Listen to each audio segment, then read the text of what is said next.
Kakinada cinema road ను ఆనుకుని ఉన్న ఆనంద భారతి ఆవరణ పారిశుధ్యంతో అనారోగ్యకరంగా ఉందని పౌర సంక్షేమ సంఘం పేర్కొంది. ఎండు చెత్తలు తరలించాల్సిన పారిశుధ్య వ్యర్థాలను తాగి పడేసిన మద్యం సీసాలు అంటించిన చెత్త వ్యర్థాలను ప్లాస్టిక్ తుక్కు పేరుకుపోయి ఉన్నాయన్నారు. వేదికపై కప్పు పూర్తిగా పాడైందన్నారు. ఆవరణ యావత్తు బల్లపరుపుగా లేకుండా గోతులతో వ్యర్థాలతో నిండి ఉందన్నారు. జిమ్ పరికరాలు ఉన్న చోట పారిశుద్ధ్య నిర్వహణ కరువయ్యిందన్నారు. పశువుల దొడ్డిగా తయారైందన్నారు. బయట అపరిచిత వ్యక్తుల ప్రవేశంతో అసాంఘిక వ్యక్తులకు షెల్టర్ గా తయారవుతున్న దుస్థితి ఉందన్నారు. పచ్చదనంతో పర్యావరణం మేలు చేసే వృక్షాలు లేవన్నారు. నగరపాలక సంస్థ ప్రజారోగ్య విభాగం ప్రత్యేక శ్రద్ధ వహించి ఆనంద భారతి ఆవరణను పూర్తి స్థాయికి పరిశుభ్రతం చేయించాలని కోరారు.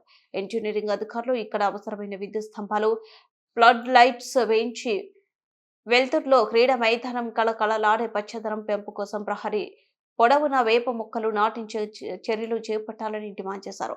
ఫుట్బాల్, వాలీబాల్, సెటిల్ కోర్టు ఏర్పాటు చేయించి క్రీడా మైదానంగా వాకింగ్ నిర్వహణకు వీలుగా ఆనంద భారతి మైదానాన్ని అభివృద్ధి చేసే చర్యలు ప్రత్యేక అధికారి వహించాలని కోరారు. మైదానం వద్ద పర్యావరణానికి హాని చేసే కోనోకార్పస్ చెట్లు తొలగించాలన్నారు. సినిమా రోడ్లోనే 3 రామయ్య వీధిలో, 1 వెంకటరత్నపురం వైపు ఒక మొత్తంగా 5 గేట్లు తెరిచి ఉండడం వలన వాచ్మెన్ నిర్వహణ లేకపోవడం వలన రక్షణ లేకుండా తయారైందన్నారు.